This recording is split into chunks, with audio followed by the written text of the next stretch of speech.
Hello students, आज के इस वीडियो लेक्चर में मैं आपको कुछ इंपॉर्टेंट टॉपिक बताऊंगा जिसमें कि आपका जो है एनालिसिस प्रिंसिपल है और डिफरेंट अलग टॉपिक्स हैं, रिक्वायरमेंट इंजीनियरिंग है। ठीक है, तो सबसे पहले मैं आपसे बात करता हूं कि what is analysis principle. Analysis principle is very important principle which already takes account in during the process of analysis. There are various analysis principle. Number one, domain analysis. Analysts must develop their understanding of the application domain. Suppose for a supermarket software product, it is required that analyst must found how supermarket operate. Second, requirement collection. This is the process of interacting by which user can interact their requirement. Third, classification. This activity can take unstructured collection of requirement and organize them in a group or batch. Conflict resolution. When multiple stakeholder you can say also that as user are involved, requirement will conflict. These activity are concerned with finding and resolving. Next, prioritization. In any set of requirement, some will be more important than other. This stage can be resolved interaction with stakeholders as well as user to discover the most important requirement. Next, requirement checking. The requirements are checked to discover if it is complete or consistent in accordance with stakeholder really want from the software system. Next important topic is requirement analysis method. There are various requirement analysis method.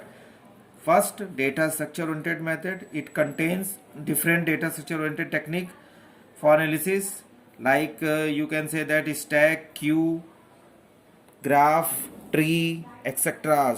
Second, formal specification technique. It is a mathematical method to specify hardware and software system to verify whether the specification is reliable and to validate an implementation satisfies the specification. It is also categorized into two important terms: syntactic domain.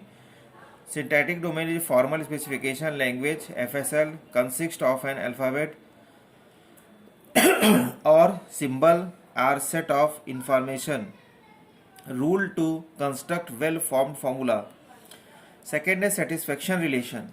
The formulated formula is verified, satisfied by both situation and condition separately. Third, fundamental and important requirement analysis technique, that is automatic technique. It concerns the following: requirements are gathered with a very systematic and meaningful way along different types of mechanism.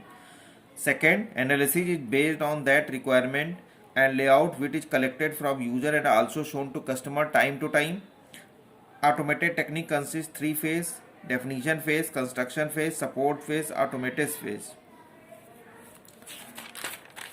Next topic is requirement analysis tools.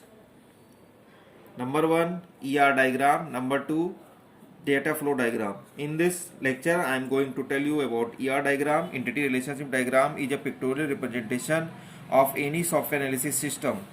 Entity is the real world object. For example, name, person, place or thing. Attribute, the characteristic of entity is known as attribute.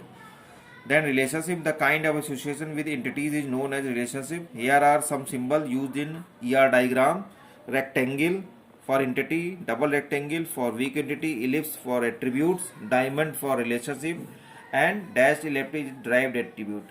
Here is example: suppose an employee works for an organization. Draw an ER diagram for above.